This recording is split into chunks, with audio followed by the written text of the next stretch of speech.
Welcome to Starting Lineup. My name is Bruce Juneau, and alongside me is Mike DeMarco and Jason Lynch, who is obsessed with Halloween, so he put a skull on our desk. So we now have 4 members today. How are you, boys? We gotta love Halloween. What do you mean? Doing great, Bruce. We're doing great. We got sports today, all for you. This thing's going to be gone by the end of the show, I promise you. All right, we start off with highlights. All right, we go on to New Orleans. Mavericks at Pelicans. Zion is not playing.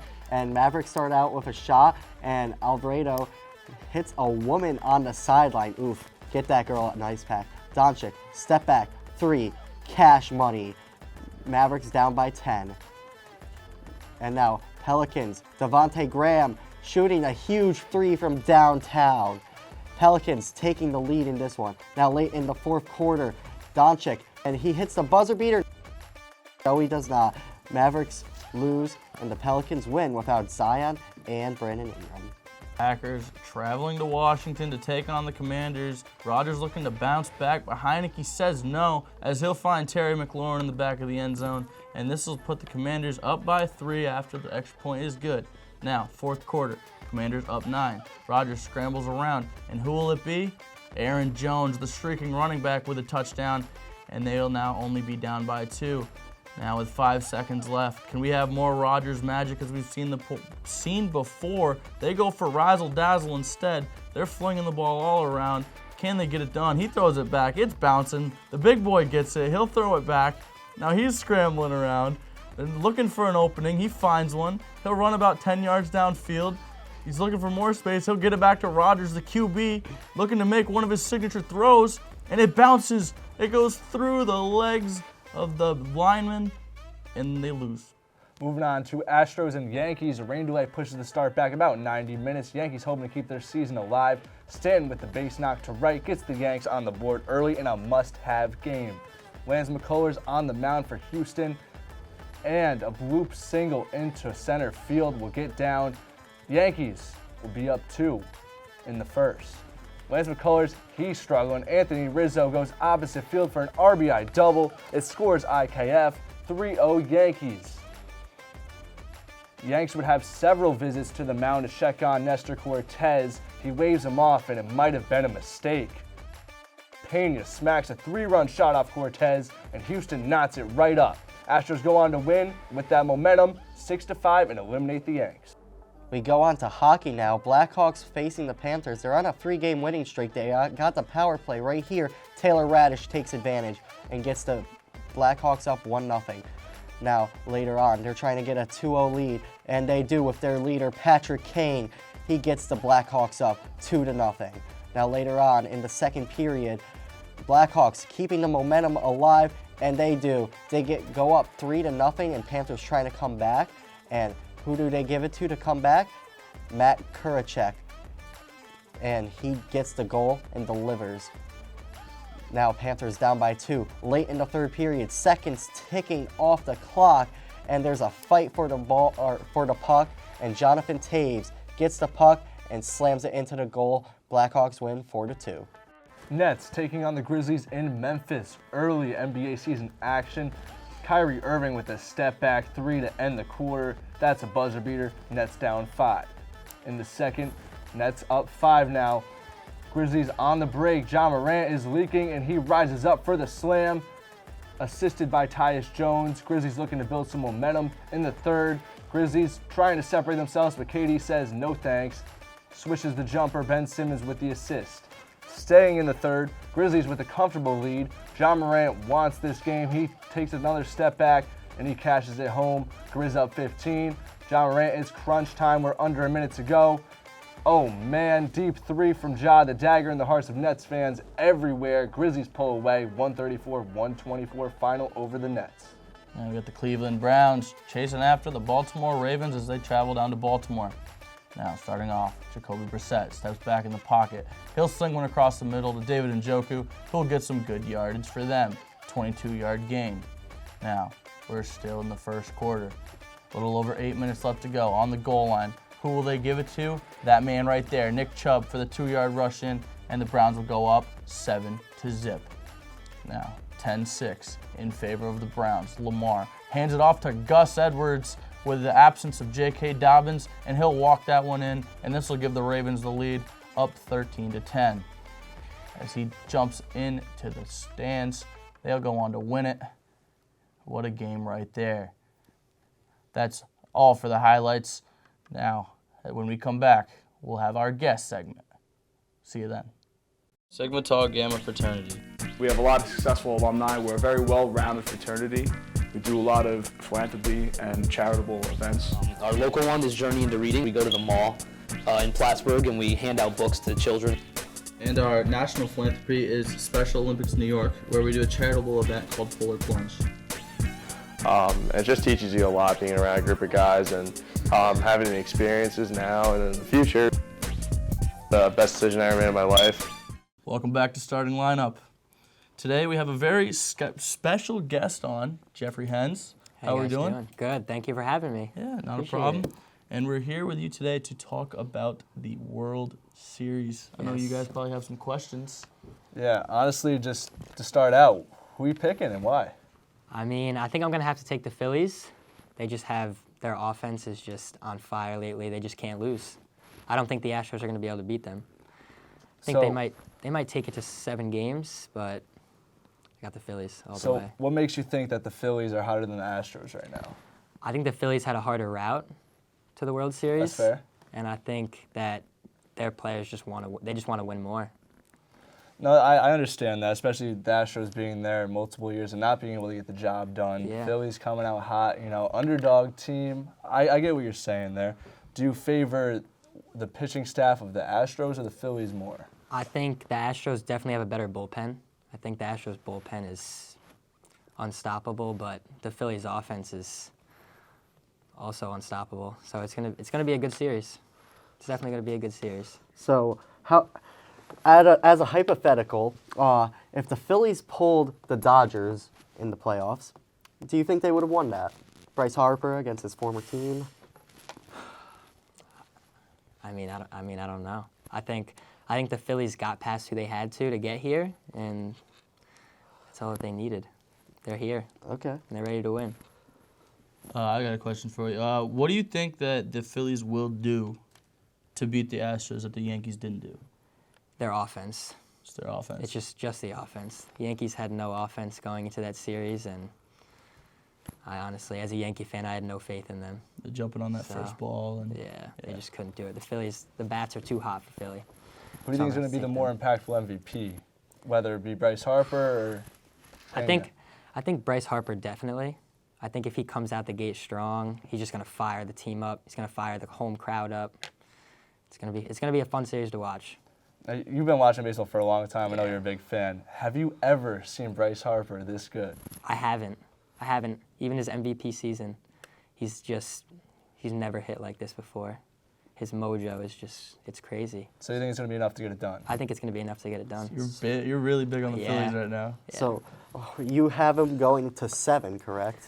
I think they could get it done in 6, but I think if it does go to 7, I think the Phillies are going to win that last game. The Astros coming off undefeated in the postseason so undefeated far. in the You think so?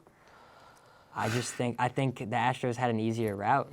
Okay. I mean, agree with the that, NL was yeah. a very hard side of the bracket this year, and the Phillies came out on top. Especially the route that the Phillies had to take. Yeah, they had to take a tough route. They Yeah. played some good teams, and they didn't let down at all. So See, personally, I have the Astros in 6. I give the Phillies 2 games. Zach Wheeler, Aaron Nola. yeah, I'll take them to win at least one of the first 2. And that's where things get a little interesting, because I think the Phillies could potentially pull off this series if they do split one of the first 2, because they haven't lost at home yet. They haven't lost in Philadelphia. They haven't So if yet. they can win one in Houston and they get it back home to Philly, it could be dangerous for the Stros. it is going to be dangerous. I think if the Phillies can push it to 6 or 7 games, and Nola and Wheeler come back out and pitch maybe Game 6 and Game 7, I think it's a lock. I don't think there's much they can do to beat that. Yeah, I mean, we got to remember, boys, this is the World Series. It doesn't matter what their records were in the postseason. Doesn't. That's That's a fair true. point. And it has been a week, so I wonder, we talked about it before the show, I wonder if the momentum is just completely gone at this point for both sides. You know, the week layover, it makes a big difference. Very well. It may have very well shifted the Astros. The Astros might come out on top and just blow the Phillies out of the water. Right. But I guess we'll have to wait and see. Yeah. I think it all depends on who takes the first hit, you know. If the Phillies come out hot to start the series, then I can really see it going in Philadelphia's favor, like right off the bat. Yeah. They're gonna get the home crowd excited, and I feel like, though, baseball. if the Phillies don't play good that first game, even if they win, Houston's going to bounce back pretty hard. I think so. I do. You think Houston's gonna win? I would love to see the Phillies win. I'll too. say that, but I do think Houston's going to win. Personally, I got Houston's in 6. I just think they're going to be the better team coming in, but it is going to be really tough. Bryce Harper and the Phillies, I can't wait. Unfortunately, that is all the time we have for this segment. Jeffrey, thank you for coming on. Thank you, guys. Your enthusiasm on the Phillies. Anytime. Next up, we will have the famed prediction segment by none other than Mike. We'll see you then. TG in one word to me means integrity. It's responsibility. It's trust. Solidarity. Synergy. Home. These guys are my home. Theta Gamma is welcoming. In one word, TG means to me family. I'm Vincent Perno, president of Theta Gamma. Here at Theta Gamma, we emphasize the importance of scholarship, leadership, and service. We strive to make ourselves better people as well as our community a better place.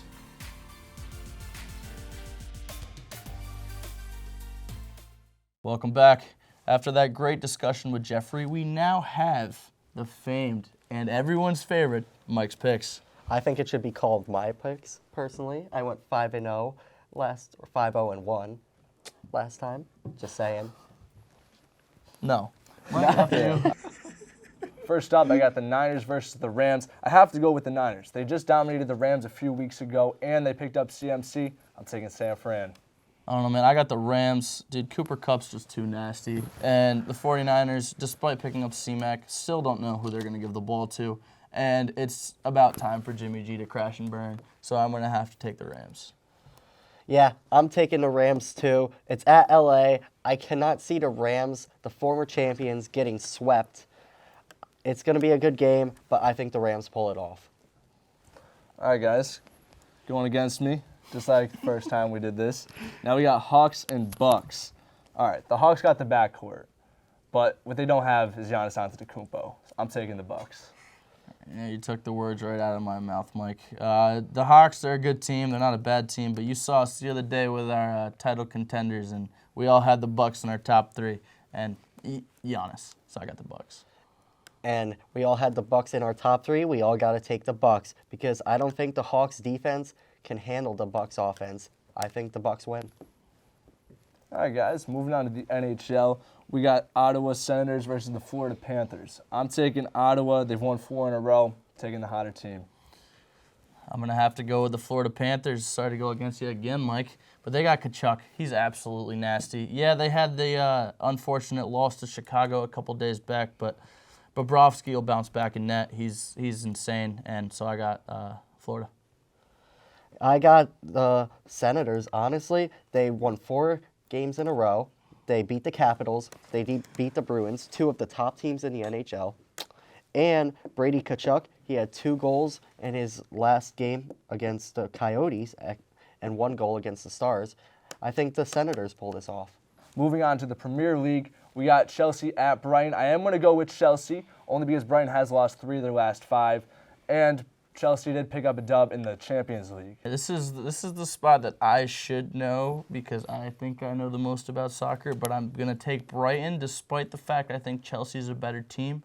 Brighton's at home. McAllister, Pascal Gross, Danny Welbeck, they're all great in the offense. Sanchez in net. They're going to bounce back despite not having a win in their past 5 games. Up the goals. Well, I think I got to go Chelsea again. I mean, when they played Man U, they played really well. Man U started off with the tempo, and they held out well. Mendy played very well. I got to go Chelsea. All right, NCAA football, Kansas State, Oklahoma State. I'm taking Oklahoma State. To me, they've just had the tougher schedule so far. They're a bit more battle-tested. Yeah, I'm gonna go with the Wildcats of Kansas State. I don't know, man. The Cowboys, they're looking a bit shaky, and Kansas State, they've just been looking hot. They've been getting those leads and they've been holding them. So I gotta go with Kansas State. I'm going with Oklahoma State. I don't think Kansas State can handle Spencer Sanders throwing over 2K yards on the season, 15 TDs, 4 interceptions. I like that ratio. I'm going Oklahoma State. I feel like this one just targeted me. Like I feel like those last 3 games, you guys were targeting me, and I don't like it. So you guys are gonna lose, and I'm just better. That's enough for the prediction segment, and this time Jason's mine prediction segment. This time mine are gonna be the best. Coming up next, last week we had who's gonna be the contenders for the NBA championship. This week we have who's gonna be contenders for the NFL championship, better known as the Super Bowl. Stay tuned.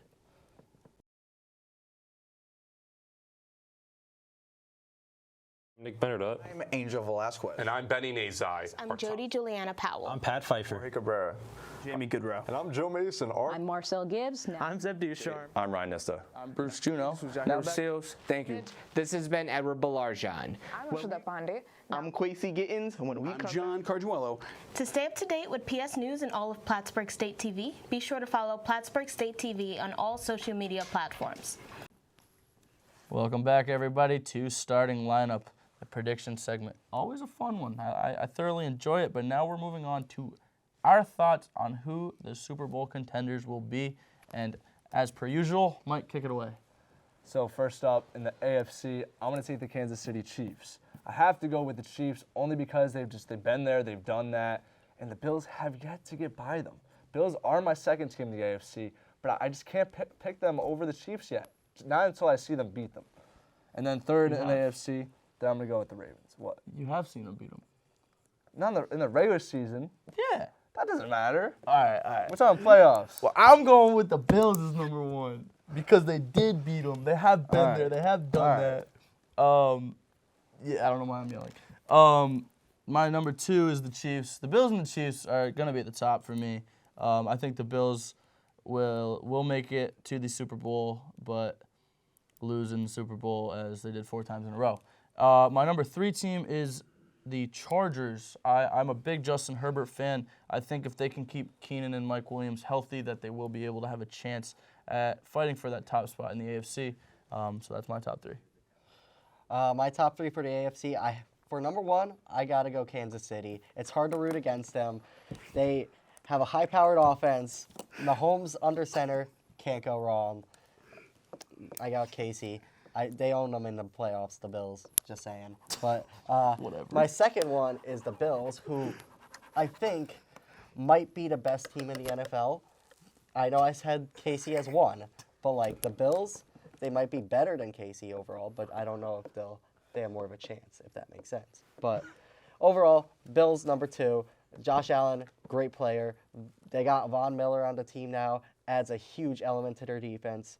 And number 3, I got the Cincinnati Bengals. They've been having a slow start at the beginning of the season, but they've started to catch their groove a little bit. I think they're going to catch their groove more on when the season goes on. I got the Bengals. All right, before we get into NFC, I just have to say, we were mostly on the same page. You had me, and then you lost me. All right, why are you taking the Bengals over the Ravens? Lamar Jackson? The Chargers? Why are the Chargers over the Ravens?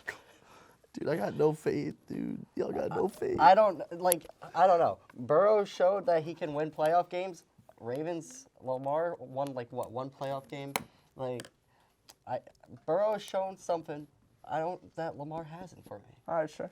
You can respect the Chargers more than the Bengals, though, right? Yeah. Okay, thank you. All right, that's all I need to know. The Chargers more than the Bengals? The Chargers have just lost to Seattle. Oh, man. All right, we'll see. We'll have a hot discussion when it gets time for playoffs, because we're not on the same page, to say the least. Moving on to NFC, I can't wait to hear what you guys have for this. All right, first up, I got the Eagles as my number 1, because I can't pick against them right now. They're undefeated. And they got the Steelers this week. That's a W, too. Then I got the Vikings at 2. I think the Vikings are also a team that's really showed up this season. Compared to last season, they weren't as great. And then my third team in the NFC, I got the Dallas Cowboys. That's fair picks. So this is going to come as a surprise. It is.